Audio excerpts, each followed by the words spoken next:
Good morning, children. How are you? I hope you all are well. See, children, in our last session, we have discussed about the exercises related to the Shepherd Boy Part 2. And what we have discussed, children, about the describing words we have discussed.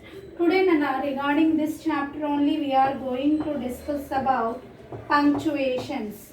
This is a new word to you, children, punctuation. Actually, what are the punctuation marks we are going to discuss. See, children, at the end of the every statement, what you will keep, Nana? Full stop. Okay, full stop. And at the end of the question, what you will keep, Nana? Question mark. What we will keep? Question mark. Okay. At the end of a simple statement, we will keep full stop. At the end of a question asking statements, we will keep question mark. Today, in this chapter, we are going to discuss in this topic about the full stop and the question mark. Question mark is always used at the end of a question asking statements. Okay, now you can ask what are the question asking means to inquire something, we'll ask questions, and this is used at the end of a statement, whether the simple statement, whether the negative statement, or whether the request, any type of statement ends with the full stop, and the question asking statements ends with a question mark. Here, children, they have given us on page number 93 some statements they have given us. Okay.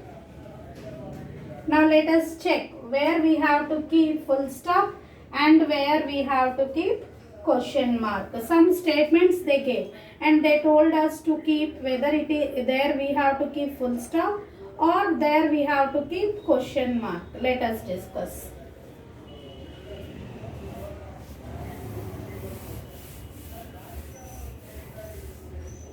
See, Nana, page number 93 B Roman, first one. I will write the statements first, children. The sheep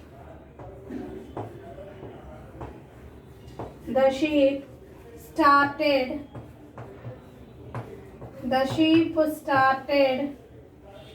getting restless.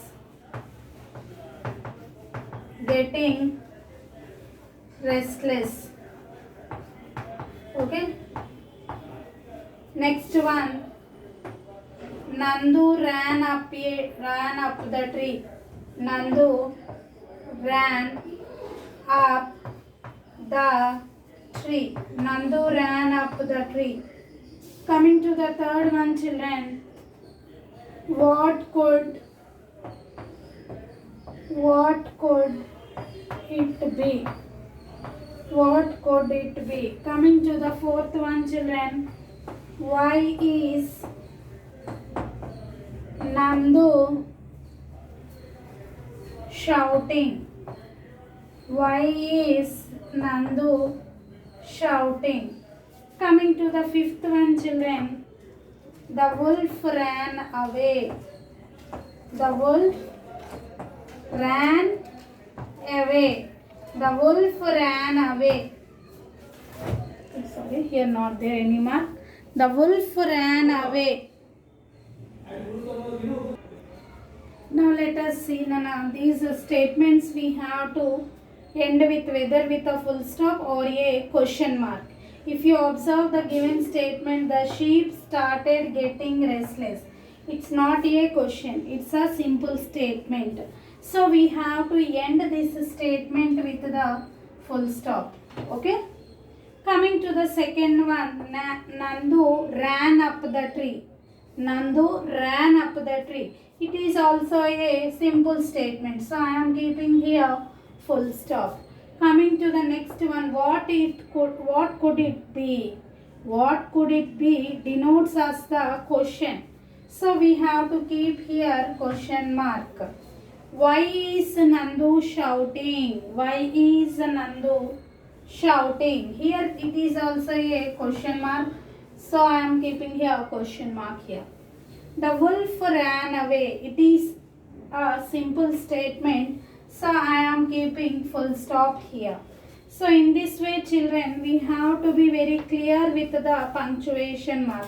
Full stop and question mark are the two punctuation marks. What are they? Two punctuation marks. See children, our next topic nana poem they gave limerick. Limerick, whatever it may be. Limerick is a type of a funny poem nana. అవి 5 lines ఉంటాయి. లిమ్రిక్ అనే దాంట్లో 5 lines ఉంటాయి. It is the poem of the 5 lines wear the first and the fifth one rhymes each other and the third and the fourth, first, second, fifth ఒకలాగా ఉంటుంది line ending with the same sound. Let us see. I'll write the poem on the board so that easily you can understand. Let us discuss. See Nana, limerick 1. First limerick poem. Just first one. There once was an ape in a zoo who looked out through the bars and saw you. First, second, if you see, first, second lines, if you see children, zoo, you. If you see the third and the fourth line, they denotes the same sound. Do you think it's fair to give poor ape a scare? Fair, scare, both same sound. I think it's a mean thing to do. Again, O sound. Here, again, first, second and fifth are the same sounds. Whereas the third and the fourth line are having same line. Now let us see the poem children. Let us see the poem Nana. There was once ape in a zoo. Ape means a type of a monkey who has been kept in a zoo. And it has been kept in a cage means behind the bars. Do you think it's fair? Yes, of course it's not fair to give poor apes a scare. I think it's a mean thing to do. It's not a very good thing to keep the ape in a zoo behind the bars. If in a zoo we are not keeping it behind the bars, it may jump on the people who visit there to see them. Okay? So now they gave question answers. First one, choose the correct answer. Where is limerick? What is limerick 1 about? Means what about this poem about? An ape in a zoo. This poem is about an ape in a zoo. Coming to the second one, what is the joke? You are scared of the ape. The ape is scared of you, or too many people visit the zoo. The ape is scared of you, or you are scared of ape. Okay. So in our next session children, this is what about the limerick 1. In our next session we will discuss about the limerick part 2. Today you revise the punctuation mark. Write some sentences and keep whether it ends with a full stop or it ends with a question mark. Have a nice day.